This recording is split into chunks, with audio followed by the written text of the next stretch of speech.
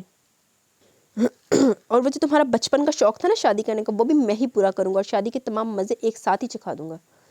غصے سے بولتے ہوئے ایک دم اپنی ٹون بدلتے مصنوعی پن سے بولا تو اس کے لہجے کی معنی خیزی سمجھتی وہ اندر تک کام کی۔ یہ سچ تھا کہ اسے بچپن سے شادی کرنے کا بہت شوق تھا، لیکن اس کے اس شوق کو اس نے جس انداز میں لیا تھا، اس طرح سے تو بالکل نہیں سوچتی تھی۔ میں آپ سے شادی نہیں کروں گی، وہ بھی ضدی پن سے لہجے کی لڑکھڑاہٹ پر قابو پانے کی کوشش کرتے ہوئے بولی۔ اس کی خون چھلکاتی آنکھیں اسے بھی ڈرا رہی تھی۔ Nice joke baby. اس کی گال پر چٹکی کاٹتے زوردار کہکا لگاتے ہنسا وہ ڈر کر مزید دروازے سے چپکی، جبکہ وہ حاضر نے دلچسپی سے اس کے سرخ پڑتے گال کو دیکھا، پھر اسے سہلاتے ہوئے مزید بولا، تم نے شادی نہ کرنے کا فیصلہ تو تم سے شادی نہ کرنے کا فیصلہ تو تم چند سیکنڈ میں بدل ہی چکے ہو، اس لیے پہلے میرے ارادے بدل جائے فوراً بھاگو یہاں سے، ورنہ پچھتاؤ گی۔ سرسراتے لہجے میں کہتا وہ اسے بہت کچھ سمجھنے پر مجبور کر گیا، اوپر سے اس کی مانی خیز لو دیتی نظریں عنایا خوف سے لرزتی فوراً سے پہلے دروازہ کھول کر باہر بھاگی تھی۔ پیچھے اس کے کہکے نے دور تک اس کا پیچھا کیا۔ نرام ہے، بڑی بہادر بن کے آئی سی، پہلے جتنے نے بیچارے نے نہیں بھی ویا کرنا سے نا ہونا تو تینا کر کے رہے گا۔ یار فلک اٹھو، کتنا سوتی ہو تم، اف اٹھو، اسے جھنجھوڑ کر اٹھاتے ہوئے بولا، وہ زبردستی سے اٹھا کر بٹھایا۔ وہ دوپہر سے سو رہی تھی، بیچ میں صرف 1 گھنٹے کے لیے ڈنر کے لیے اٹھی تھی۔ سب کے ساتھ ڈنر کے بعد وہ ہاتھ کے ساتھ بیزی ہو کر وہ جب واپس روم میں آیا تو اسے پھر سے سوتا دیکھ کر وہ جل بھن نہیں تو گیا۔ کیا ہے لینا، سونے دو نا پلیز، انگریزی میں کہتی وہ یقیناً اپنی کسی فیلو سے مخاطب تھی۔ بالاج نے غصے سے گھورا، لیکن اس کی اگلی حرکت نے بے ساختہ اس کے ہونٹوں پر تبسم بکھیرا تھا۔ وہ اس کے کندھے سے لگی گردن میں منہ چھپانے کی کوشش کرتی اس کے گرد بازو باندھ گئی۔ بیڈ سے ٹیک لگائے بیٹھے بالاج کو اس کی حرکت نے بہت مسرور کیا تھا۔ ڈیئر مسز، جان لینے کا ارادہ کیا؟ اس کے بالوں پر لپ رکھتے وہ مسکراتے لہجے میں بڑبڑایا، فلک جانی پلیز نا، ویک اپ یار۔ وہ اس کے چہرے کے اوپر کرتے زور سے بولا۔ اس کے سرخ و سفید رنگت اور بھرے بھرے گالوں والے چہرے کے زاویے کچھ بگڑ گئے، لیکن چند سیکنڈ بعد وہ مکمل نارمل ہوتی دوبارہ سے پرسکون نیند کے مزے لے رہی تھی۔ تم میں سے نہیں ماننے والی، وہ کہتے اس کے چہرے پر جھکا اور بھرپور شدت سے اپنا لمس چھوڑتے اس کے سوئے حواس پل میں بیدار کر چکا تھا۔ نیند میں اپنے چہرے پر گرم سانسوں کے تھپیڑوں نے جہاں اسے سرخ کیا، وہیں اپنی سانس تنگ پڑنے پر اسے فوراً سے پہلے کچھ غلط ہونے کا احساس ہوا۔ پٹ سے آنکھیں کھولنے پر مجبور ہوئی، لیکن تب تک بہت دیر ہو چکی تھی۔ آنکھیں کھولتے اسے اس کا چہرہ اپنے بے حد قریب نظر آیا۔ وہ پوری آنکھیں کھولے حیرت و بے یقینی سے اسے دیکھے گئی، اور مزید حواس بحال ہونے پر اس کے سینے پر مکے برساتی مزاحمت کرنے لگی۔ بالاج اس کی حالت پر رحم کھاتے مسکراتے ہوئے پیچھے ہٹا اور اپنی آستین سے اپنے ہونٹ صاف کیے۔ فلک گہرے گہرے سانس لیتی لرزتے کانپتے وجود سے گھور رہی تھی۔ آپ کی ہمت کیسے ہوئی مجھے چھونے کی؟ You are so cheap.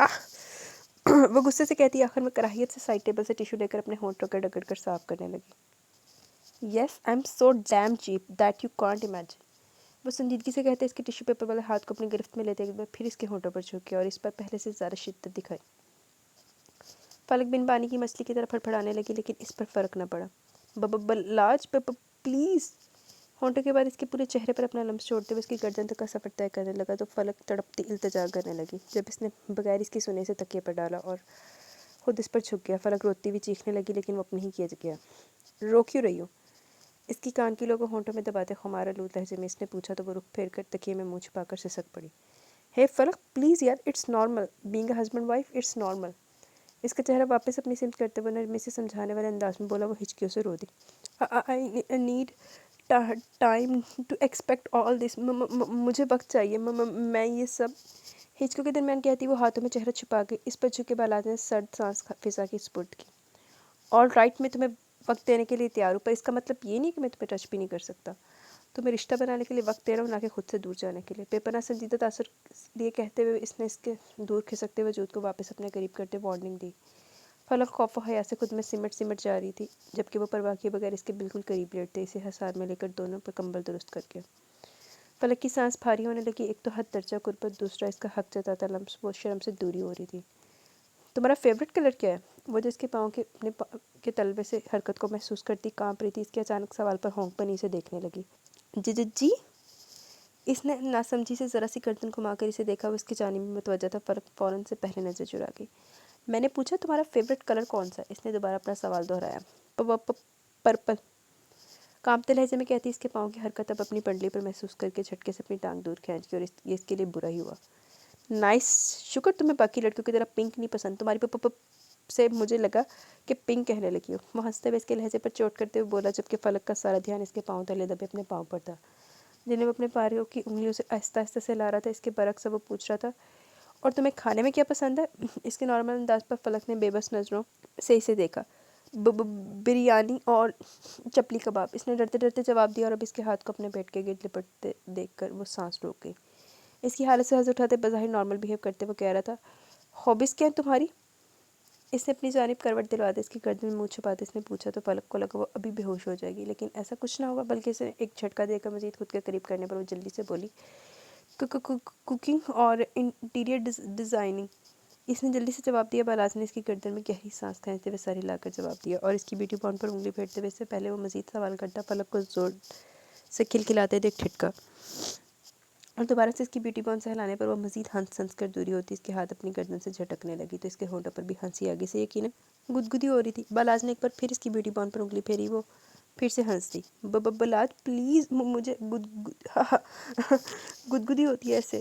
وہ اس کی پہنچ سے دور ہونے کی کوشش کرتی چیخی اور کہکا لگا اٹھی۔ بالاز بھی ہنس دیا اور اس کے ہنستے ہوئے چہرے کو بغور دیکھنے لگا۔ دونوں گالوں پر پڑتے ڈمپل اس کا دل دھڑکا گئے تھے، وہ مکمل حسن کی دیوی تھی۔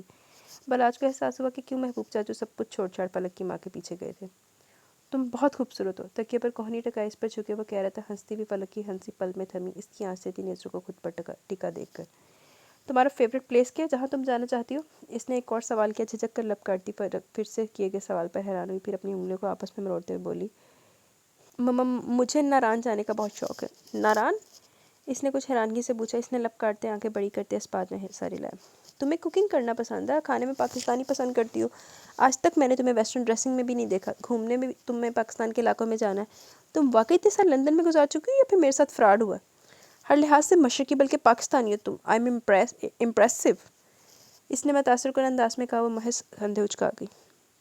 ڈیڈی اور ماما کو پاکستان سے اتنا لگاؤ تھا کہ مجھے وہاں رہتے ہوئے بھی پاکستان سے اتنی محبت سکھائی ہے کہ مجھے یہی سب پسند ہے، اس نے سادگی سے بتایا۔ آپ یہ سب کیوں پوچھ رہے ہیں؟ کچھ جھجک کر کہتے ہوئے اس نے الجھ کر اسے دیکھا، وہ مسکرائے۔ میں تمہیں نہیں جانتا، اس لیے جاننے کی کوشش کروں تاکہ یہ تکلف کی دیوار جلد سے جلد ختم اور بات آگے بڑھے۔ وہ کہتے ہوئے اسے واپس اپنے قریب کر گیا۔ فلک پوچھ کر پچھتائی۔ اب تم پوچھو، اس کے سنہری بالوں کی لٹوں کو کان کے پیچھے اڑستے ہوئے اس نے کہا۔ فلک ناسمجھی سے اسے دیکھنے لگی۔ کیا؟ میری بدھو بیگم، اب تم مجھ سے سوال پوچھو تاکہ تم مجھے جان سکو۔ میری پسند ناپسند کا خیال اب تمہیں تو رکھنا ہے نا؟ وہ اس کی عقل پر ماتم کرتے ہوئے اس کے سر پر ہلکی سے چپت لگاتے بولا۔ فلک ہنس دی۔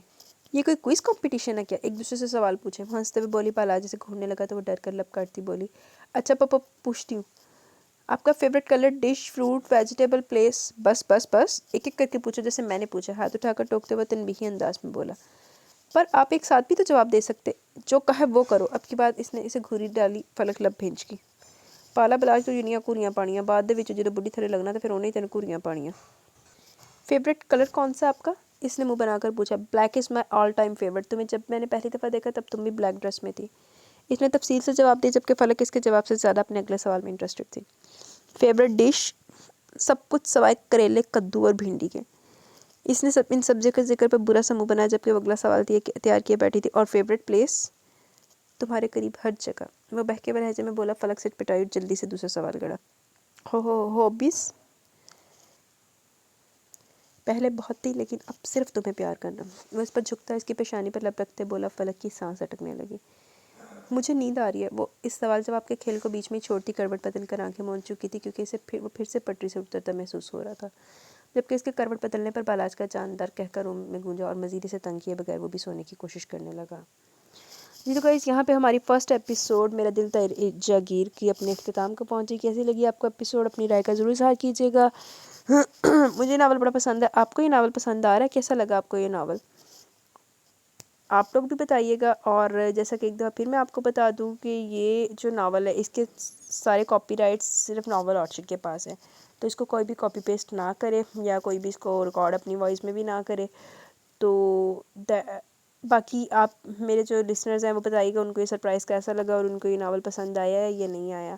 اور کیسا لگ رہا ہے، انٹرسٹنگ لگ رہا ہے، کیا ہوگا آگے وہ بھی بتائیے گا۔ وہاج بیچارہ ہن بیچارہ تو نہیں رہا، ہن تو دی ایگو تے گل بج گئی نا، ایگو پہ آ گئی ہے، تو ہن وہاج نے کر کے رہنا، تو پھر بیچاری نایا ہوئی، نایا بیچاری کا کی ہوئے گا۔